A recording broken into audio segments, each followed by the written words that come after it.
Today's review, SoFi, because they are chock full of financial products. We're gonna look at a couple that may be helpful to you, namely their banking products. Let's get started. You used to hear SoFi advertised everywhere for their student loan consolidations. Now they have way more to offer. First that I'll talk about is the checking account with debit card and the savings account, because those reviews are my proverbial jam. So your SoFi bank account will come with two accounts automatically. One is checking and one is savings, which is super convenient for a couple of reasons. One, you can move money easily between both. If you use your SoFi checking account for your direct deposit, the fact that you have an extra savings account attached means that it's easy to move extra cash over to your savings account so that it can earn some extra interest, at least until you need that extra cash for other expenses. Two, someone told me recently that they like having a savings account attached to their checking account because if someone gets a hold of their debit card and uses it fraudulently, there's no concern over their accounts getting totally drained because the debit card can't use money in the savings account. Pretty cool. Now, of course, if it's fraudulent, the bank will reimburse the account, but at least there's still savings that you can use while you wait for a reimbursement. The other thing about the savings account is it offers 3.75% on your savings balance. At least at the filming of this video. It might be higher at this point. That's very high for a savings account, especially because our Discover savings account right now offers 3.5% APY, which I thought was high. And it is high, just not as high. Even better, any money that you have in the checking account will still earn interest. Not as good as the savings account, but much better than nothing. And related to the savings account, you can set up automatic savings, which if you've watched any of my videos, you'll know that I'm all about automating finances, especially savings. You can do this by automatically transferring funds into your savings account every month. And these savings can go into your vaults, which are basically sinking funds set up within your savings account with goals attached to them. So like house down payment, car, travel, education. So for example, I set up a savings goal for travel for $5,000. From there, I can fund it from savings or checking. You can also set up roundups so that with every swipe of the debit card, SoFi automatically rounds up the purchase and puts that rounded up amount in any vault that you want, including the travel fund that I just set up. Your checking account comes with a debit card, obviously. Said debit card does have some cashback rewards, but not much. Basically, it takes your location and gives you a list of local restaurants where your food purchase will garner cashback. Every single restaurant on my list of local restaurants shows 4%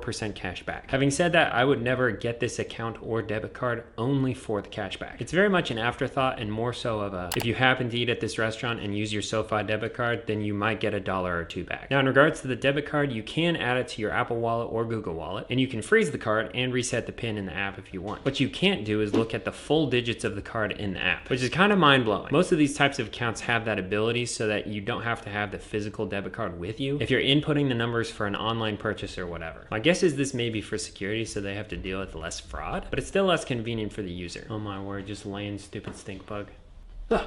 Gosh. Now for some good things about the checking account. No fees. No monthly fees, no minimum balance fees, no overdraft fees for overdrafts under $50 if you have direct deposit set up, and no fees for ATM usage at 55,000 all-point ATMs. Lots of payment methods too. You can pay bills through the app by paying electronically, or having SoFi send a physical check to a US address. I love that. You can also pay friends easily who also have a SoFi account, kind of like Venmo and Cash App. In addition, you can get a checkbook sent to your house for free, which is convenient for old-timey people like me who want to have a physical check to hand people. The account allows you to have a joint account owner, which I love, because most of the accounts that I set up and review aren't even able to be accessed by my wife without me putting the app on her phone and signing her in. And having a joint account makes it much easier for handling money with your spouse. Now, SoFi has a ton of financial products, and we've already covered the banking ones. They also have the ability to invest straight in the app with single stocks, crypto, and even ETFs. Personally, I like investing that's focused on tax-advantaged savings, like a 401k or an IRA, but investing through SoFi is an option. Now, the thing about SoFi is they got their start through providing student loans and student loan consolidation. So I like that they're trying to make it easier for people to pay off their loans, but they offer a ton of other ways for people to get into debt. They've got a credit card, personal loans, auto loans, mortgage loans, and lots of refinancing options. Now here on my channel, my #1 goal is to help you get out of debt and onto the road to financial freedom. And I mean all debt, including the house. So I'm not gonna recommend any of these services except maybe the mortgage and mortgage refinance. Not even the consolidation option, because consolidation is not the solution to the problem. It just makes the problem slightly less of a problem. You can watch my video about debt consolidation in the description down below. Just keep in mind, if you sign up for SoFi, you're gonna get tons of marketing for all things debt. So be aware and be careful. All things considered, the banking options with SoFi seem fine. The interest is pretty good, but only if you have direct deposit set up, which is easy enough to do. And you can get up to a $250 bonus by setting up direct deposit, but the bonus will depend on the amount that you receive in direct deposits in a 25-day